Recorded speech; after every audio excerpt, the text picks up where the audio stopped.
पारंपरिक संगीत नाटक हे हळूहळू बदलत गेलं.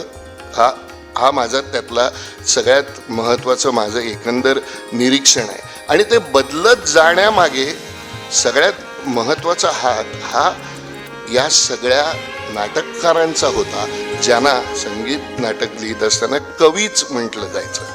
नाटककाराला कवीच म्हणत असत.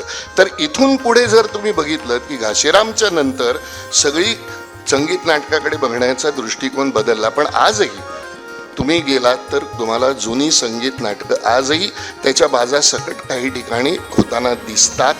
त्यामध्ये लोक नवीन मुलं ती अत्यंत चांगल्या पद्धतीने सादर करतात. म्हणजे आजही आता हल्लीच मत्स्यगंधा झालं, मग मानापमान झालं, किंवा कुणीतरी स्वयंवर केलं, सुवर्ण तुला केलं, मदनाची मंजिरी केलं, आत्ता बावनखणी केलं विद्याधर गोखलेंचं. ही एका बाजूला हे सगळे सुरू आहे.